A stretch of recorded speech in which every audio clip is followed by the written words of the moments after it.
अपने दर्शकों को बता दें कि देखिए प्रदेश बीजेपी की सीक्रेट तैयारी चल रही है, जिसका जिक्र अदिति नागर कर भी रही थी। इस बार 2018 के पैटर्न से अलग होगा उम्मीदवारों का चयन। पूरे तरीके से दिल्ली के स्तर पर ही चल रही है लिस्ट के लिए एक्सरसाइज। इसके लिए राज्य के कुछ चुनिंदा नेताओं को ही किया गया है शामिल।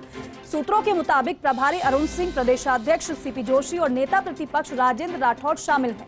विभिन्न सर्वे के आधार पर ही फाइनल की जा रही है लिस्ट, लेकिन इस बार लिस्ट में कई बड़े नेताओं की हो सकती है छटनी।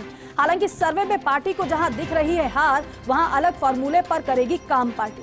ऐसी सीटों पर लोकल लीडरशिप से चर्चा कर देगी उन कैंडिडेट्स को टिकट। दूसरी ओर कांग्रेस में स्क्रीनिंग कमेटी, सर्वे सचिव और पीईसी के पैनल मिलकर तैयारी कर रही है। पार्टियां देखिए दोनों ही पार्टियों की तरफ से अपनी अपनी बैठकें जारी हैं, मंथन चल रहा है।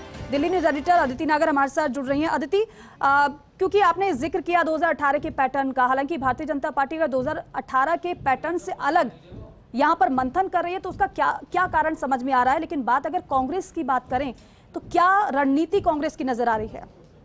कांग्रेस की रणनीति समझ लेते हैं, पुरानी रणनीति है। एक स्क्रीनिंग कमेटी आई है जिसके पास खुद का सर्वे है, जो दिल्ली में सर्वे किया जाता है। जिस तरह से कर्नाटक में चुनाव हुए थे, उन सर्वे पे बहुत ज्यादा विश्वास किया जाता है, क्योंकि वो सर्वे ने कर्नाटक में अच्छी जीत दिलाई है। तो वो सर्वे एक हाथ में है और दूसरे हाथ में पीईसी से आई हुई पैनल है, और तीसरे हाथ में जो सचिवों की लिस्ट है, जो सचिव अपने अपने जिले में गए हैं। लेकिन एक बात और बता दें, भले ही इस मल्टी लेयर स्तर पर काम हो रहा है, लेकिन अभी किसी भी तरह से ना, यहाँ तक कि सचिन पायलट की सीट और अशोक गहलोत की सीट पर भी डिस्कशन नहीं हुआ है। ये कहने का मतलब ये है कि अभी भले ही अलग अलग स्तर पे स्क्रीनिंग कमेटी मुलाकात कर रही है, लेकिन किसी भी सीट पर मोहर नहीं लगी है। लेकिन कांग्रेस अपने एक पुराने पैटर्न के साथ चल रही है। एक हाथ में सर्वे है, एक हाथ में पीईसी का पैनल है, और तीसरे हाथ में सचिवों की फीडबैक है। लेकिन इसके इतर और इन्होंने कांग्रेस ने यह भी अनाउंस किया था कि सितंबर के माह के अंत तक हम कुछ नामों की घोषणा करके पहल करेंगे, जिससे कि एक माहौल तैयार हो, कहीं ना कहीं लगे कि कांग्रेस चुनाव के लिए तैयार है। अब बात आती है बीजेपी की। बीजेपी ने अभी 10 सितंबर को जब G20 की बैठक चल रही थी, तब दिल्ली में एक बैठक हुई। सुबह 6:20 की फ्लाइट से वसुंधरा राजे दिल्ली भी पहुंची। प्रभारी जो है प्रहलाद जोशी, उनके घर में बैठक हुई।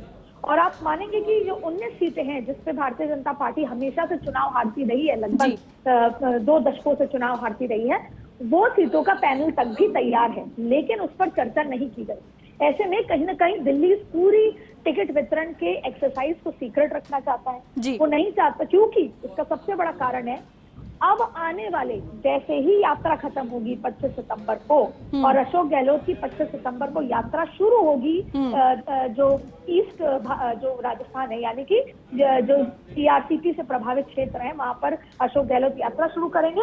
उस समय आपको आयाराम गयाराम वाली स्थिति नजर आएगी। भारतीय जनता पार्टी के अंदर बहुत सारे कांग्रेस के नेता जाने वाले हैं, और जिनको टिकट नहीं मिलेगी वो दूसरी पार्टी में जाने वाले। इसलिए अभी टिकट को लेकर काफी संशय दोनों पार्टियों में है। लेकिन ये बात तय है कि भारतीय जनता पार्टी दिल्ली के स्तर पर सब कुछ फाइनल कर रही है।